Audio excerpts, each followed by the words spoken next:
I came to the conclusion that at the end of the day, it's not money that makes me happy, but it's meeting people, going places, creating together with other people, developing ideas, creating magic moments. And that's basically, when I decided that the salary was not going to be the one decisive argument. Welcome to a new episode of Most Memorable Journeys. People often ask me where I get my guests from. How do you find these people, they sometimes say. I'm also a coach, and I know that there is a place in our brain which is called the reticular activating system. This is where we put our goals in. That tells us what we're looking for. So when I scroll in LinkedIn, my RAS knows what I'm looking for. And that's how I found this wonderful young lady that I am going to speak to today, because I was looking for somebody who became a flight attendant, but did something extraordinary before. So she calls herself the flying lawyer. She's a lawyer and a notary public, and she's working in aviation, but we're going to talk about that. And she also says she has 1,000 dreams. And that reminded me a little bit of a younger version of myself. Welcome to Most Memorable Journeys, Noémie Frischknecht. Thank you so much, Elizabeth. Thank you for this introduction. And I'm so glad to be here and looking so much forward to talking to you. I am excited. I have been thinking about this all day today. And I just want to say, how is it going? It's going very, very well. So I've just completed my training, which means that I'm fully qualified to work on short-haul and long-haul flights. And it's basically a new chapter of my life that has just started. And it's so exciting. And you are working for Swiss Airlines, right? That's correct, yes. And you were working before for Swiss Airlines, but in the position of a company lawyer? Yes, absolutely. So I have been with Swiss for the last 4.5 years.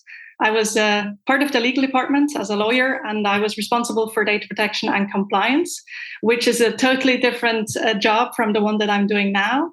And it was like a tremendous learning opportunity for me. I got to have so much responsibility to set up the whole data protection management system. But after 4.5 years, I just, felt that it was time for something else. And some time ago, I couldn't imagine really working as a flight attendant, but the idea kept on turning in my head. And after a long time of reflection, I was actually convinced that that was the right step to take for me. I am convinced that is the right. I have been dreaming all my life to be a flight attendant. And I actually went for an interview with Lufthansa in 1987. And I had already been working as a tour guide for 7 years, and they felt that I was overqualified at the time. There were a lot of people available to do this. I believe that if I went today, they would probably employ me. But now I'm a little too old, and there is this thing. I was talking to people about you that I'm going to interview, and I was telling them, this lady is a lawyer, and I am so excited that you are doing that. I said, she became a flight attendant, and people say, what? She was a lawyer, and now she became a flight attendant. How about the money? How about the money, Noémie? Well, it is a topic that I thought about a lot. Now, of course, the salary is different from the one that I got before. But, I came to the conclusion that at the end of the day, it's not money that makes me happy, but it's meeting people, going places, creating together with other people, developing ideas, creating magic moments. And that's basically, when I decided that the salary was not going to be the one decisive argument. That is absolutely important. And, I was looking at your website, your peak performance website, and you have listed something there that I like to talk about too. And those are the things that people regret on their deathbed. And they don't regret on their deathbed that they didn't earn more money. They regret the things that they didn't do, right? Exactly. That's how I see it. And, some years ago, I had a really defining moment, a dark period of my life where I really realized that we have one single life. And it's not just a saying that you read in books, but it's actually true. And I I did not only know it, but I started to feel it. So I really decided for myself that I was not going to postpone my dreams, that I was really going to work for the realization of these dreams and my ideas, and just try out things rather than just think about them for years. And then you never know when it's too late, right? You never know when it's too late. And you also never know how much time you have. You see, we have this arrogance of thinking that we're all going to live until we're 100. And maybe we are, but maybe we're not. And I think postponing things is so wrong. Just to wait until we're feeling better, wait until we've lost the weight, wait until I don't know what. There are things, sometimes it's important to just do it. But we both know, because we're both also in a similar field, that there is a place called the comfort zone. The comfort zone is a place where our dreams go to die. And I think becoming a flight attendant after being a lawyer is definitely a huge step out of the comfort zone. Yes, it is. And I realized, like the major reason for people not to do something is fear. Mm-hmm. Fear that they might be too old, that they might be too young, that they might not make it financially, that they might be ridiculized in society. So it's a lot of fear holding us back. And that's where we build our comfort zone around, right? So we feel very comfortable doing the things that we've always done, even though they might not make us happy. In safety, security related jobs, to be honest, I had never done any manual work, because when I started working as a legal counsel and a lawyer at 28 years old, I started in a very comfortable position. I had an office, I had a stable team, I had regular hours, and I had a good salary. So that was all I knew. And at like 36, I just, realized that I was ready to try something completely different, something that was going to challenge me in almost every aspect of my life. So that's also part of the reason why I did it. That's definitely out of the comfort zone. Is it hard? Is it hard work? I mean, you have had a little bit of experience now, because I watch, as I say, I always try to chat a little bit with the flight attendants, because I love what they do. And I was recently on a flight to Dubai, and Emirates has this multicultural cruise. And I see them. It must be hard work, though. It's physically hard. Yes, it is physically hard. Not just because we carry around a lot of weight, be it because we build up the trolleys, because we help passengers with luggage, but also because of, for example, the time zone differences, right? So we take a flight, we go to New York, we have a jet lag, we try, to stay awake, because otherwise it will get all messed up. But then after 24 or 48 hours, we go back into the Swiss time zone. So that's a lot of, novelty for me in terms of physical constraints as well. Yes, and difficult passengers can happen as well. How have your passengers been so far? Have they been behaving well? Yes, I had really, really good passengers so far. I was lucky to have good crews as well. So far, no major conflict. But I do realize it's going to happen, because, I consider the plane to be a very special environment. I mean, you're crammed together with a lot of other people that you don't know, high above in the air. You have no way to escape. So I think that kind of environment is going to bring out maybe not the best in people all the time. So if they feel bad, they usually feel worse in a plane, just because of this feeling of probably also helplessness. So for us, we also need to deal with extreme emotional situations, because passengers they might be afraid, they might, have another issue, they might have a medical problem, and we have only limited possibilities to deal with that. But that's also part of what makes this job for me so attractive, is because you need to be creative. You need to, whatever you have, you need to use that, but, try to make the journey as comfortable as possible for everyone on board. And I am sure that you know how to do this really well, because you are also doing all this other personal development stuff, and that helps. I do hypnotherapy, and I have helped people get rid of the fear of flying, because, as you know, fear is the biggest dream killer, and we only have two basic fears. Everything else is conditioned. The only two fears that we have is fear of flying and fear of loud noises, and everything else was told to us, when we were children. This fear of flying, there are different kinds of fear of flyings, I have learned. I mean, there is this one when you are in the air and there is a little hole or whatever, and the plane jumps a bit. That's natural. I think everybody has this moment of, oh my God. But there are people who are so afraid of flying that it starts a week before they travel. It's not just while they are in the air. While you're in the air, when something unusual happens, because you said very, very importantly, it's the helplessness. Absolutely. And, funny enough, I belong to the people that had such an amount of fear of flying that I did not fly for 7 years. In my teenage years, that fear of being up there in the air was so strong that I could not take the plane. And then when I finished the Kantonsschule, the high school, I think it's called, I just realized that, I want to discover the world, and it's not going to happen by taking the bus. So I really forced myself, and that was one of the difficult years, I think, that I had in terms of, conquering my fears, is that I forced myself to fly as much as possible, and if possible, alone. And I can tell you that the first flights were terrible, and I was like crying the whole flight. And then, the more flights I took, the less fear I had. And I think that's also what I meant before by, going outside of my comfort zone. That was another instance where I went outside of my comfort zone to liberate myself of a fear that was completely irrational. It is completely irrational, but when it's in your head, it's difficult to get it out. Well done, though, that you managed to do this. Did you do it without any help? You just overcame it on your own. I did, though. What helped me was talking to several pilots that I had met along the way, just to understand a little bit about how safe a plane actually is. Now, fear is emotional, and the things about why planes fly is very technical, very intellectual. So it's probably not the only thing that helped, but it did, set the foundation for me being able to board a plane again. There is a statistics. I once read it. I don't remember exactly if it's accurate, but flying is so safe that you would have to fly 19,000 years every day to end up in a plane crash. Imagine that, 19,000. So chances are being hit by a lightning is much bigger. Or winning the lottery. And how often do we win the lottery anyway?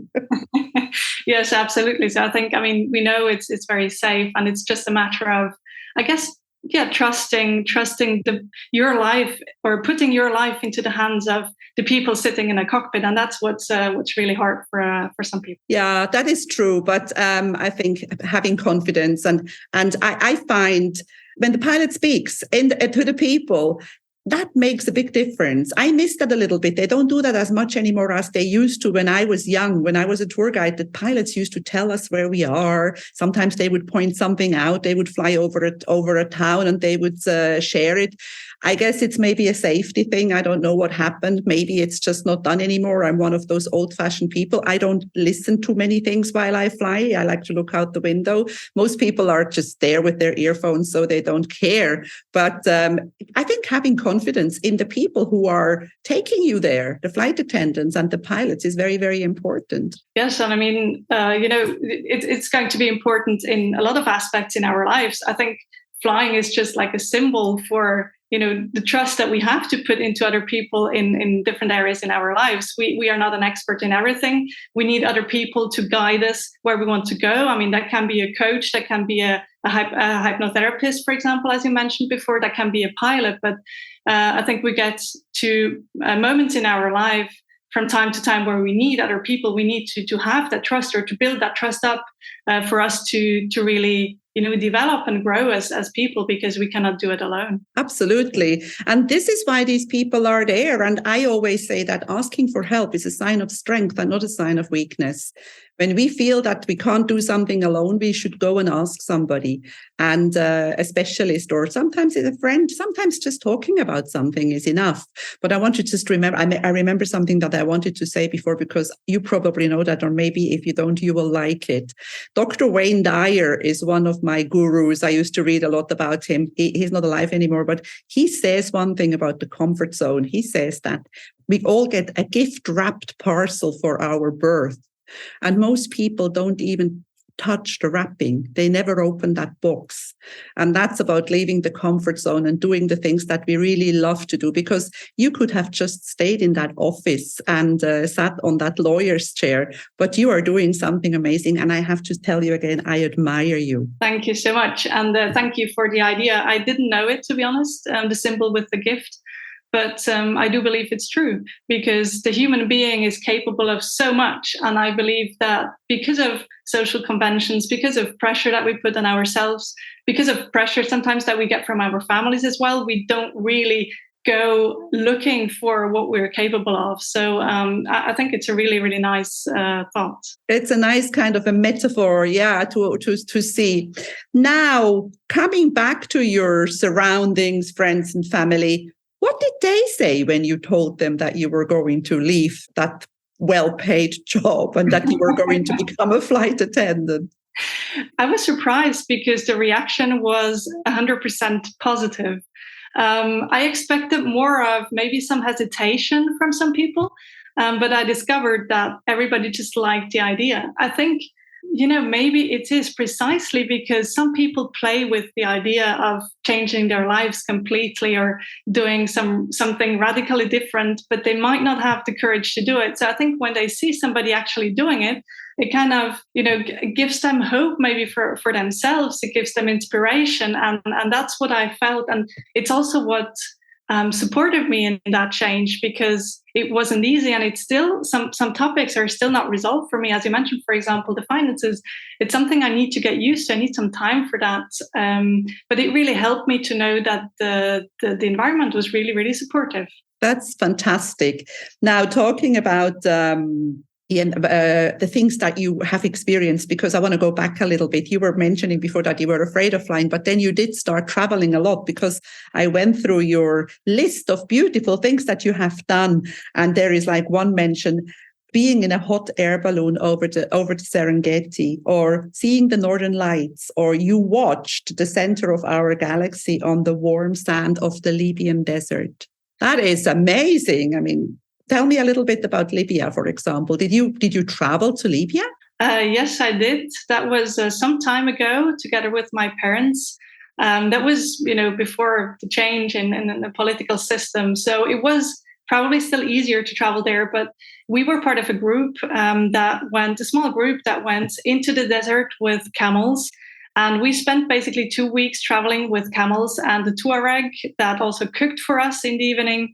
And it was a very, very slow type of traveling, but it just left so much space for reflection and also seeing the beauty of nature. And what happened during these 2 weeks? It rained.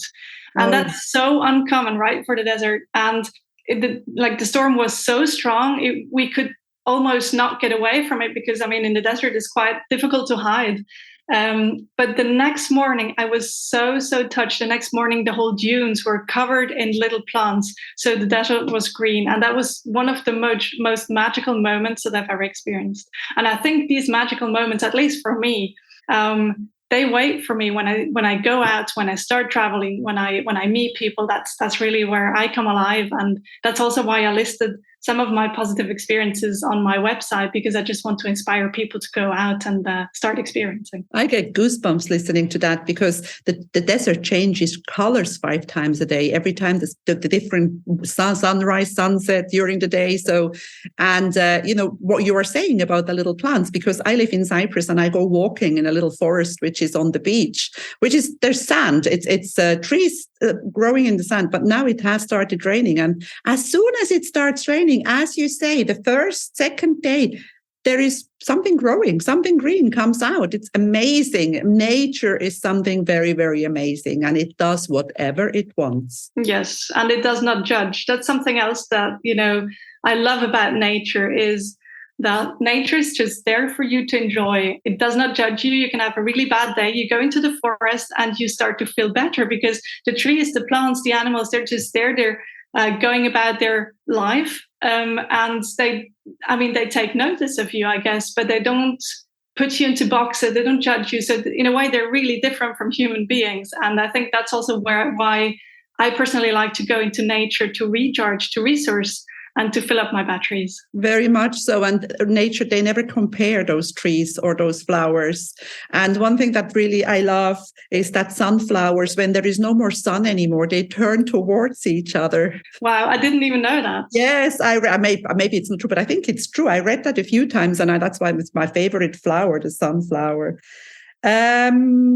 Where else did you feel like, do you have a favorite place? I know that this is stupid. People ask me that, and I think it's a stupid question, but I'm asking you anyway. I don't think it's a stupid question. It's just a hard question to answer. I mean, I've traveled to 70 countries, so I've got something to choose from.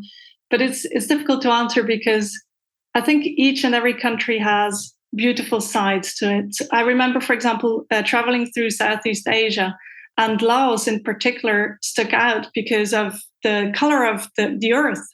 It was such a warm, such a welcoming color, and the people were so friendly, pretty poor, but very, very friendly. So that's the thing that I loved about Laos. But then you mentioned the Northern Lights before. I went to Finland in winter where, the sun doesn't shine. It just doesn't come up. So you're in total darkness, which in itself can be quite depressing. But then you look up and you see these beautiful lights, like it's out of this world almost. I couldn't believe my eyes when I first saw Northern Lights. And that's what I loved about Finland. Or there's, for example, Iceland with its beautiful waterfalls. It's absolutely impressive waterfalls. And I went to Iceland in winter as well. So everything was frozen. It was such a magical place, almost like in Disney, in a Disney film. And these kind of encounters with nature, they just make me dream. And they just make me want to go even further. For example, I'm going to go to Saudi Arabia in next February. And I want to go to these countries, especially before they become very touristy. You can get in touch with the people there, and they don't know how to deal with tourists, and that's really where the authenticity of a country shines, I believe. Yes, and I think it's also very important that we demystify, or I don't know, de-taboo these countries, because they are beautiful countries, and I always say we're all the same. People are all the same. It's just very often it's the media or I don't know, propaganda or stuff. My daughter traveled in Iran for 6 weeks and she absolutely loved it. And when you hear the word, many people, when they hear the word Iran, it's like, no, how can you do that? And it's surely the same. I haven't been to Saudi Arabia because it hasn't been open really, but it's opening up. And it's a very, very beautiful country. Yes, that's what I hear. And I actually saw the advertisement for Saudi Arabia when I traveled to Oman very recently, a few months ago. And Oman is also a country that is not used to tourism. You can see that they don't know how to deal with tourists.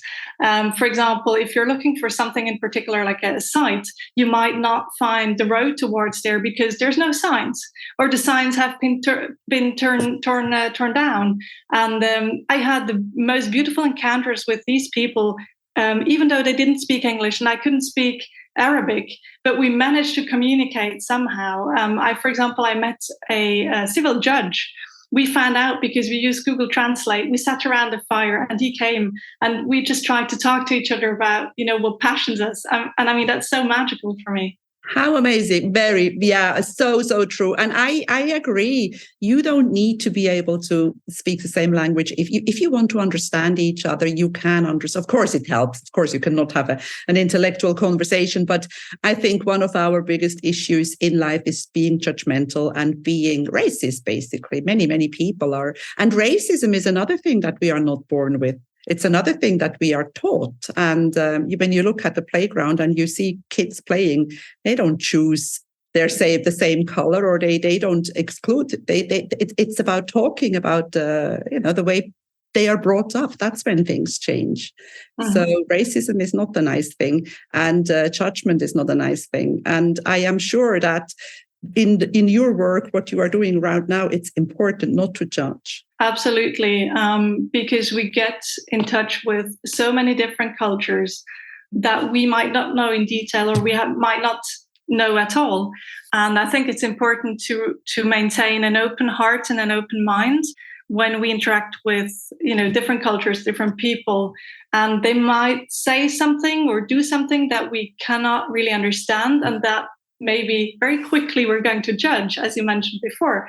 But I think it's important to take a step back and to really try to understand why they might be doing that. And if we don't understand it, just maybe not judge, because they have their reasons for doing that. So it's absolutely important. And I think traveling does help a lot to have that open heart and open mind to understand other people. That is so true. It really, really brings us together. And when you look out of the plane window, you don't see any borders. Yes, absolutely. That's a really, really nice thought as well. Yes.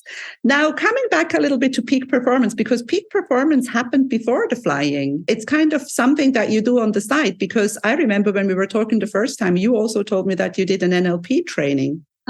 Yes. So Peak Performance is a little project that was created in 2020. It's my very own pandemic project, so to say. I think the pandemic especially helped me to take a step back and to get some time to reflect, because my work radically changed. I worked 7 days a week instead of 5, but I worked less overall. So I did have some time to reflect on my own life, on my own values. And that's also where it really came to me that there's so many people putting their dreams away for later. And I just remembered so many people as well that put them away for later and never got to experience them, either because they had an accident, they weren't able to do them anymore. So for some reason, like I was able in a couple of days only to put down my thoughts on this topic in the form of a website where I just want to inspire people to take action now. Yep. Yeah. And I think NLP and emotional intelligence and all this stuff should be taught in primary school instead of forcing children to learn things that they will never use in their lives, because this is what helps us understand each other better and getting on with each other. I think those are very, very important things, and they are very often neglected. And that's why I was teasing you before about the money. Very often it's people spend their whole life doing a job that they don't like. And that's a sad story, really. That's a sad story, because we have no second chance to do it right. It's one life. And I think it's also important to realize that we are fully responsible for that life. There's nobody to blame. Of course, there's events that are out of our control that happen to us and where we can feel like a victim at times. But I think it's really important to realize that over time, we are taking the decisions every single day. We're taking the decisions to go to the office, to do a job that makes us miserable, if that is the case, or to change. And change is hard. Change requires a price. Nothing comes for free. So you need to be able to give up certain things, like your comfort zone, as we said before. But we can decide. We can choose happiness. Absolutely. And we can, as you say, circumstances are there, things happen, or as I say, shit happens, but it's not about what happens. It's about how we react to it and what we make of it, because life is just a continuous learning journey. It's a journey, a most memorable journey, as my podcast is called. And it really is about how we deal with situation. Our life is the result of our choices. Yes, I absolutely agree. And I think my NLP training also helped me to realize that, and to help me, see my life from different angles, because it just opens up a world of possibilities. All of a sudden, when you understand how your mind works, how your beliefs can tie you down, can restrict you, and when you start to break these up and realize that you're free to even choose your new beliefs. That's really where I think it starts to get easier to write your own life story. And NLP was an important path in my life. That's when you understand how powerful you really are. We are powerful beyond our imagination if we want to. Now, let's come back a little bit to the profession of a flight attendant, because there may be people listening to us. We have inspired some people who just decided that they would want to give it a shot. How long is the training for a Swiss flight attendant? And I'm sure it's similar in most airlines. Yes, so I can only talk for Swiss, but the training is relatively short. So it's about 2 months and 3 weeks of training. So first, it's a block of 6 weeks where you have a lot of theory in terms of service, in terms of safety, security, in terms of communication as well, different cultures, etc. And then there's a period of 3 to 4 weeks where you train on the plane. So you get to train the things that you learned in school, and then you come back for 1 week for the long haul training, and then you get to train on the long haul flight. So we don't have a waiting period for long haul flights, which is really, really good.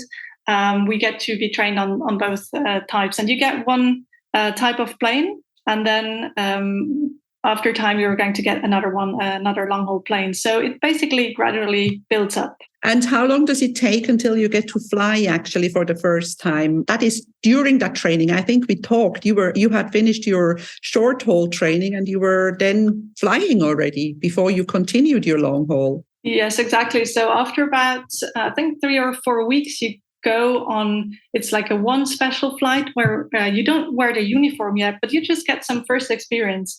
You can watch your colleagues do the work. Basically, you can ask questions.